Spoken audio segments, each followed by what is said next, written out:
Hey everybody, welcome back to the Pet Food Puzzle Guy. And if you're new, please check out my description and stick around for a little bit, see what we're all about. Basically, I call myself the Pet Food Puzzle Guy because when I retired, I discovered puzzles and then I discovered all the bad information on YouTube about pet nutrition. So I thought I needed to chime in. So the going through pet food marketing is a lot like trying to do a puzzle like I have in front of me here.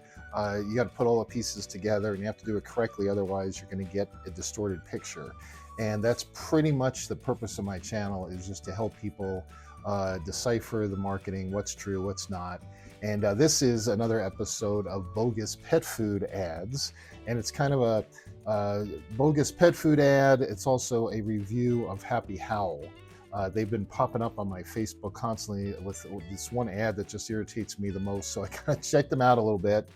And so we're going to look at Happy Howl, their ad, and their marketing, and the actual product, since they were very cooperative in providing nutrient numbers. So I do appreciate that. So anyway, it's been a couple weeks. You probably could hear I'm still, I was pretty laid out for a good week. My wife and I, we traveled most of May. We did about a week in Utah. We did about a week in Tucson, Arizona. We did a little over a week in Minnesota with our grandkids. And after that, we got sick. So finally, we'll see how today goes, if I can get through this. But anyway, and I do appreciate those of you that reached out and asked, hey, is everything okay? I really appreciate that. That was very nice. And so here I am. I'm back. And let's just jump in with Happy Howl and see what you think of their marketing and their product.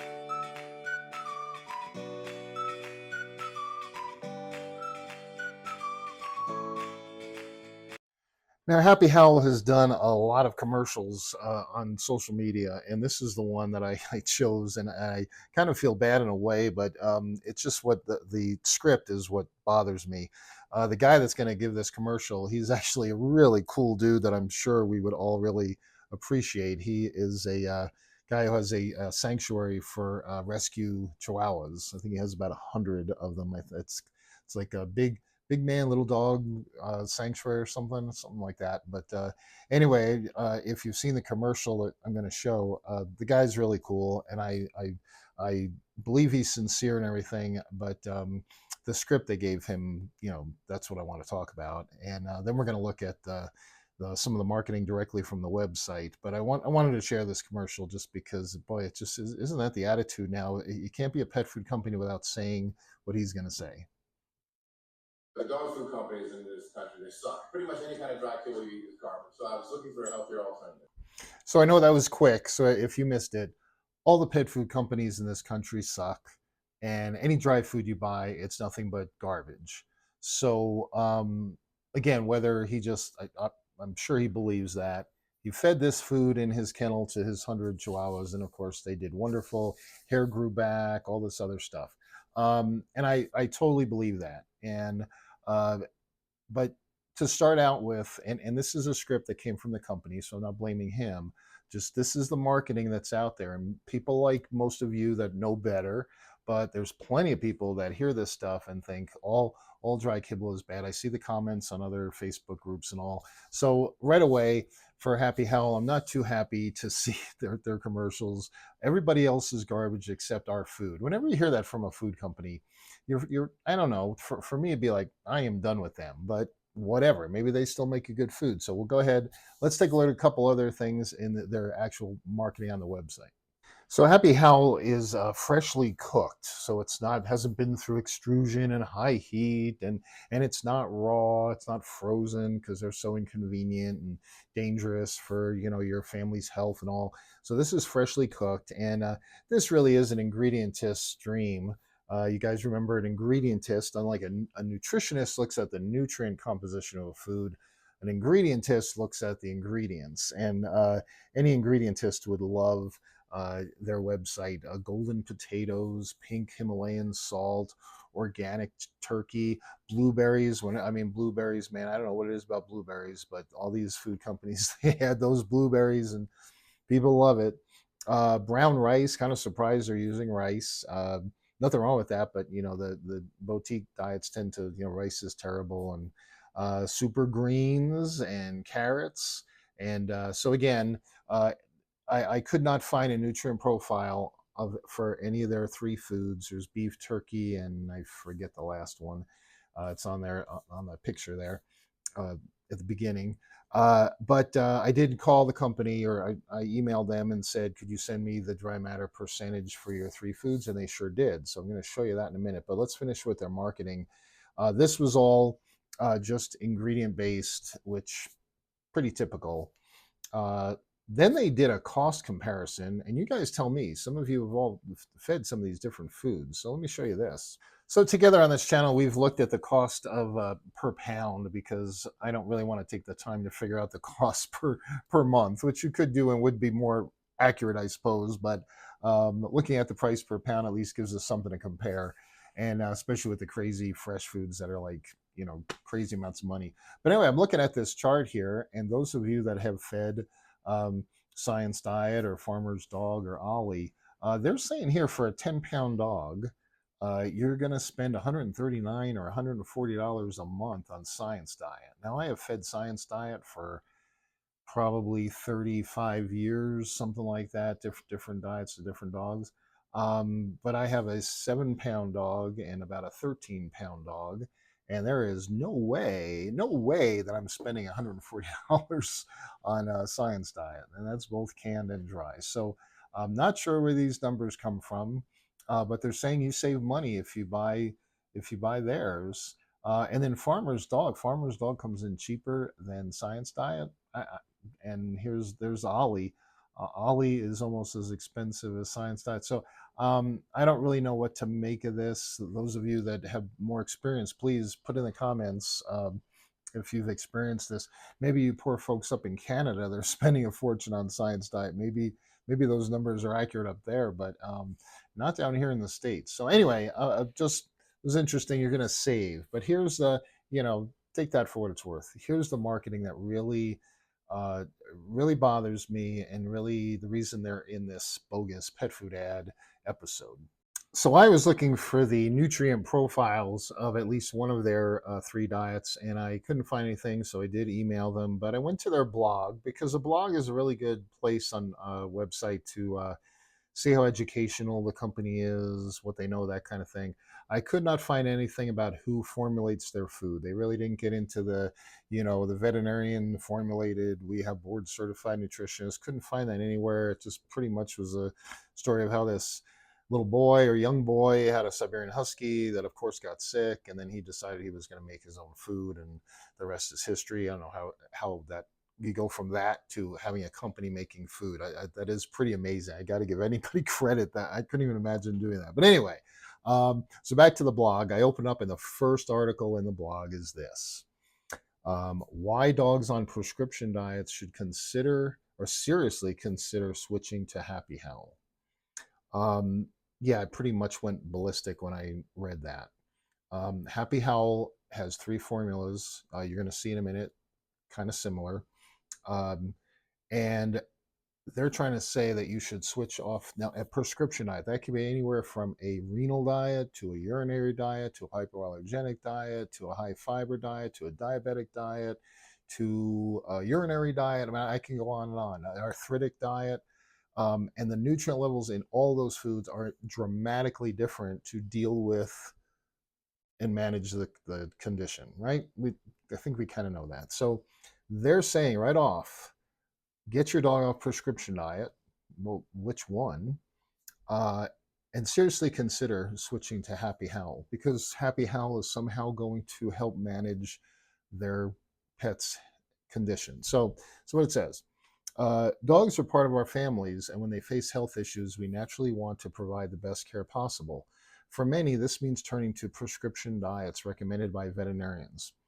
But are these diets always the best choice? As the pet food industry grows, evidence increasingly points to a diet as a central factor in pet health issues. True.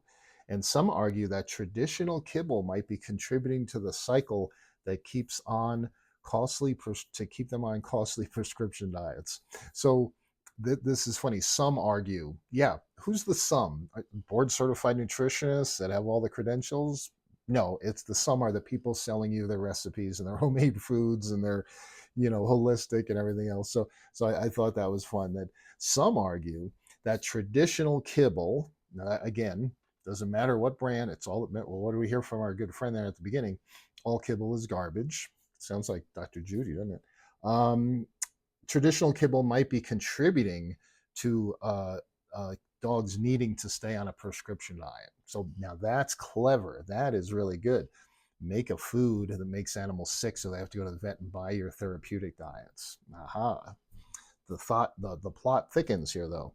As an added point, Hill's Science Diet is even facing a class action lawsuit, as it was found that while their food requires a vet's written prescription, there's actually not any medicine in the food. I'm sorry, I lose all respect. Total 100% lose all respect for this company. I would never feed their food. My dog had nothing else to eat, I would give it to him. But um, that's pathetic. That really is just pathetic. And I should take and put the Medicus veterinary diets. People ask them in their website, why do I need a prescription diet for your food? And they give a good explanation that because these are specific foods to be managed with your veterinarian to help your pet make sure you're doing it right. Not all their foods have a prescription, just like Hills doesn't either. Science Diet, you don't need a prescription. So everybody knows that. Anybody that uses that there was a lawsuit against Hills because there's no medicine in the food, and this is back November of 24. That wasn't very long ago. There's no excuse. It shows this company knows nothing about nutrition, not interested in nutrition. They're interested in selling food. And whatever marketing works to do that, that's what they'll do. So this was pretty bad. But let's go on. This was in another section of the website. Kibble as a marketing funnel. How prescription diets keep dogs on the hook. Traditional kibble, even premium brands, is ultra processed. Oh, there we go. There's the ultra processed word. And filled with low quality fillers. Ingredients like corn and soy are used as inexpensive binders, but they offer zero nutritional value. Again, how can I believe anything this company says when they tell me zero nutritional value from corn and soy? No nutritionist in the entire world would ever say that. Only a pet food company would say that. Okay. Um, Soy has amino acids. Corn, oh my goodness, corn. We've gone over this so many times. It is a great carbohydrate for energy. It has fiber benefits for the GI tract. Now we know for the microbiome. It has omega 3s, fatty acids. I'm sure there's other things. Oh, duh, protein. Okay. We're not replacing meat. Relax. You can still use meat protein, but adding corn or corn gluten meal would actually even be better. That's the protein part of the corn.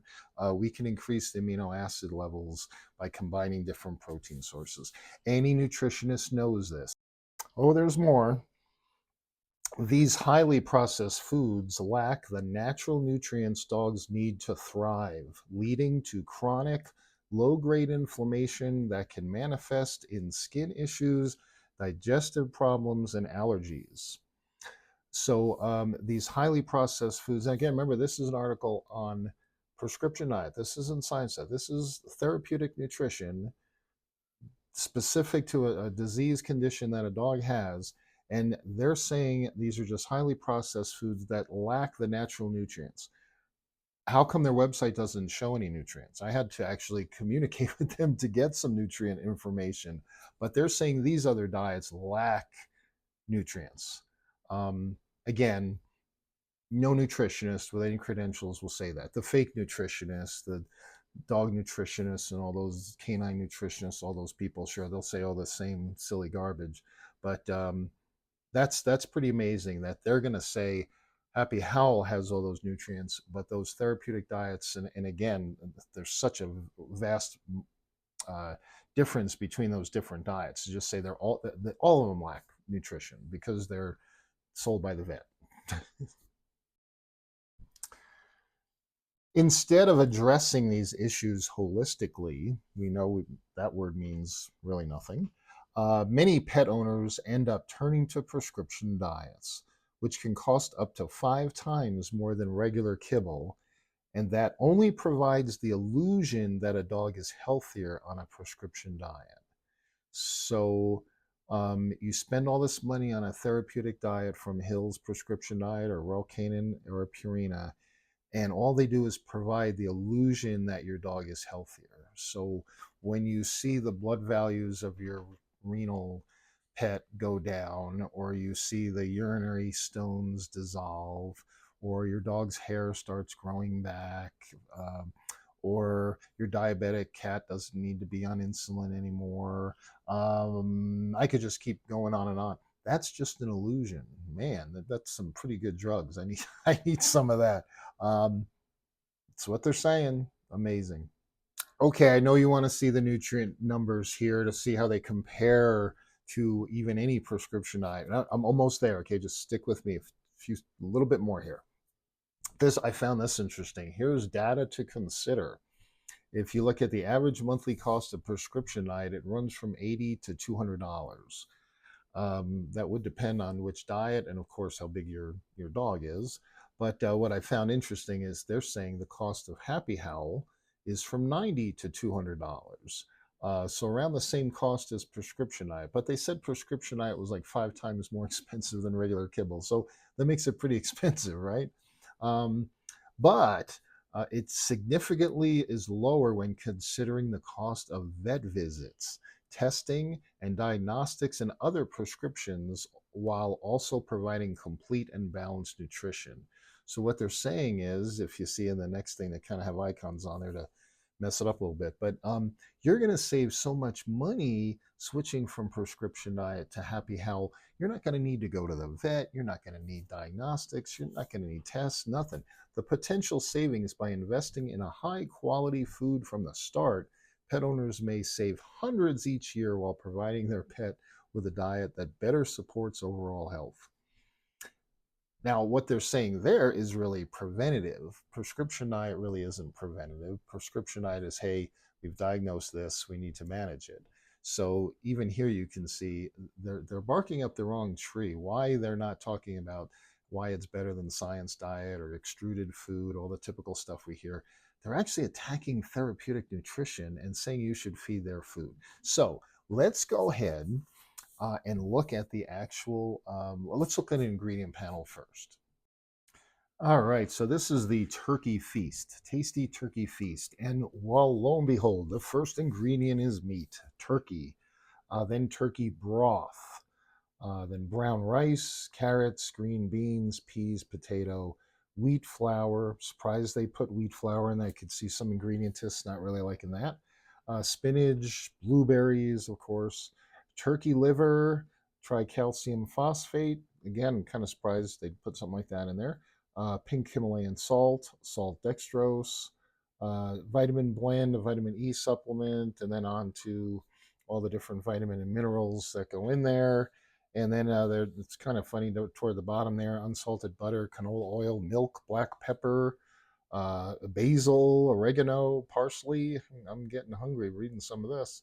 And then again, back into um, other typical stuff. And they finish up with kelp powder. So, I mean, I would say this is an ingredient panel most ingredientists would like, and of course they're going to have all the wonderful meat toward the front. What do we know though? We know nothing of the quality of that turkey. We know it's probably mostly water weight, but I do not see other protein sources, so I'm going to say it's mostly going to be the meat. So we'll see when we look at well, turkey liver, duh. So we'll see how the protein level is and how the calcium and phosphorus levels are with all these ingredients. I have no problem with this ingredient panel, but as we all know, show me the nutrients. So um, let's go ahead and do that. Let's look at the nutrients of these three foods. They were gracious enough to send me a chart with all three right there, so we'll take a look at it. So even though they muddied the waters with looking at therapeutic diets versus other healthy diets for healthy dogs like what they sell, let's just try to keep it to the healthy pet for a minute, okay? So most of you probably know a lot of these numbers by heart, but they're giving you the AFCO model of dry matter. I'm not really interested. We go with small animal clinical nutrition. And what's the range for protein? You guys remember? It's 15 to 30%. So when we look at the dry matter basis of Grandma's beef stew and tasty turkey feast and lamb delight, we find that they are all right there. I mean, even the turkey at 30.5, big deal. So that's pretty impressive nowadays, right? Usually we see the 40s, even 50s. So right there, I really like that. Fat content is pretty typical. It's not too high for most pets. We get up to 16% in the lamb. That might be a little much for some, but not a problem. Fiber's fine. Here we go. I'm going to skip down to calcium first, then we'll go back up to phosphorus. Calcium, remember, is supposed to be zero point 0.5 to 1%, right? We really don't want to go over 1% for a healthy, normal dog. And what do we find? The calcium is 1.3, 1.9 in the turkey and 1.47 in the lamb.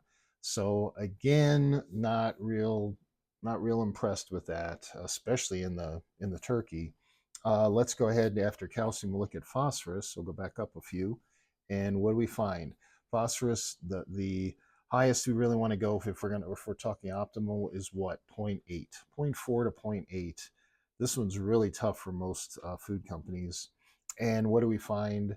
1% for the beef, 1.2, almost 1.3 for turkey. So turkey, I forgot if it was Peter or George or Ed, somebody, one of our regulars out there. Sorry, I kind of get you guys all mixed up sometimes, but had said they noticed turkey diets always were a little higher in minerals, and I found the same thing to be true. I don't know whether it's the meat itself or what, but generally when you look at a brand, their turkey is always going to be a little more excessive in things than the other flavors, and I really don't know why. Must be the meat source, I guess. But phosphorus in the lamb is 1%. So again, a little over, not the worst. We've seen worse, right? Sodium, really interesting to see the beef at 1.1. That's really weird. Usually it's around the turkey at zero point 0.4 or zero point 0.3. I forget what the small animal clinical nutrition number was, but that's interesting that it would be so high in the lamb and the beef. That 0.4, zero point 0.3 is usually what we see. So that's interesting. And the others, you can see all kinds of stuff there.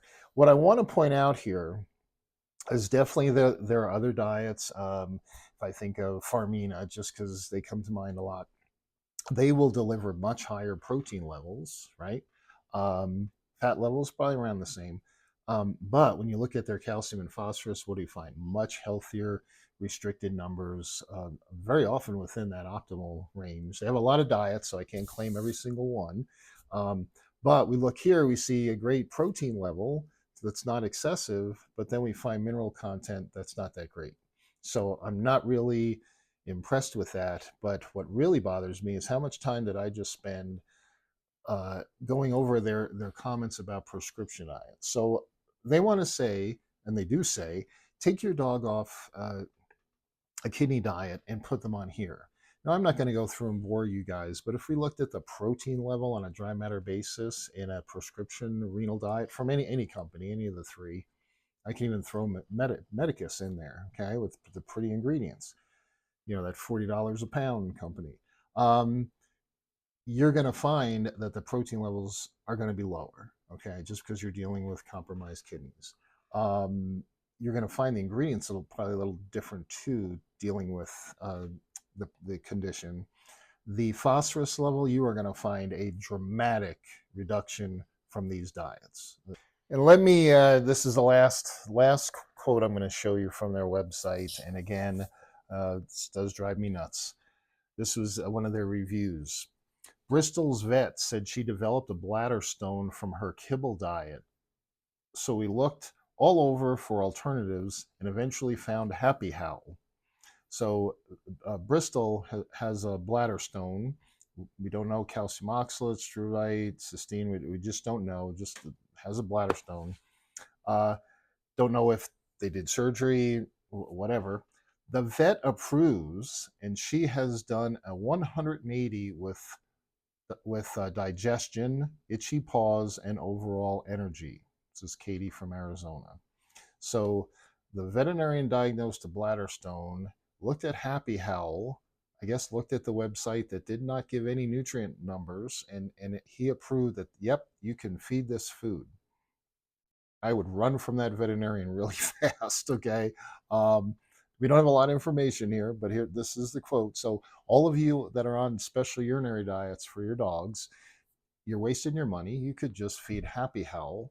And I looked up CD just for giggles here, because again, we can dissolve those struvite crystals. If we do surgery to remove calcium oxalates, we put them on a diet that helps hopefully prevent them from coming back or reduce the risk of them coming back. Sure don't want to put our dog through surgery again. So I'm looking at Happy Howl, and let's just use turkey because turkey was an interesting one, wasn't it?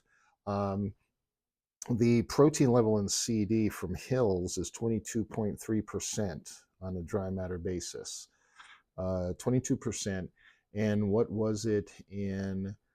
Uh, it was 30.5. So a little higher, okay, in protein in the Happy Howl diet. But what we're really concerned with bladder stones is the mineral content. So let's look at calcium is at 1.94, and the calcium in that therapeutic diet is 0.63. So 1.9 versus zero point 0.6. Guys, I'm not real good with math, but that is way more than double, isn't it? That's like, is that 3 times higher? Well, whatever. That's pretty extreme. We already know this dog has bladder issues, so we're going to restrict that mineral level, but not in Happy Howl. But you should feed it anyway. Let's look at the sodium level. The sodium level is 0.25 in the CD. 0.25, because again, we want to control sodium, one of the components of the stones. What do we find in the turkey from Happy Howl? It's 0.44, so it's about double. But if you were feeding the beef, it's 1.1. So 0.2 to 1.1. The beef came in, the phosphorus is at 1%. And again, we didn't do phosphorus. The phosphorus in CD is 0.57. 0.57, the phosphorus across the board for Happy Howl is 1%, 1.29%, and 1%. So almost double. So there you go. We're going to ignore nutrition. We're going to ignore science. We're going to ignore tens of thousands of animals that have used these diets and had their struvite crystals and stones dissolved and didn't have recurrence of calcium oxalates. And vets recommend this stuff because they see it work every day in their clinic, whether it's Hills, Royal Canin, or Purina. We're going to ignore all that because we got on a website and read how prescription diet is getting sued, and there's nothing, it's not better than anything else, and you should just feed Happy Howl because this Katie from Arizona, look at that, her bladder dog's doing great. So pretty crazy. And I really don't do these videos to pick on anybody, what they want to feed their pet, whatever. I want to point out when I see false information that really could affect the health of an animal, and especially when there's somebody that loves their animals as much as I do. Matter of fact, a thunderstorm is starting, so I really need to get upstairs because Bella just freaks out with thunderstorms, and I can't imagine where she's cowering right now, so I gotta get up there for her. But thanks for listening, and I hope you understand, if you're somebody new, this is what I try to do, is to show you the false information out there so you don't have to have the anxiety, you don't have the guilt or the shame, and spend a ton of money on food for your pet because pet food marketers have convinced you of that. There's way too much just bad information, and it's a shame. It's a hard time to be a pet parent because the prices in vet clinics, as Mars keeps buying up vet clinics, that's just going to keep going higher and higher. And the marketing behind pet food and nutrition is just the most dishonest it's been in the 35, 36 years I've been in this game, 34 with Hills and a few years before that. It's just really a shame. So that's why I'm here. I hope you can hear me. My voice is still kind of, I think that my voice is done now for the day. But I appreciate you all listening, and I will catch you on the next video. Be sure to throw in some comments. Let me know what you guys think and say hi. Bye.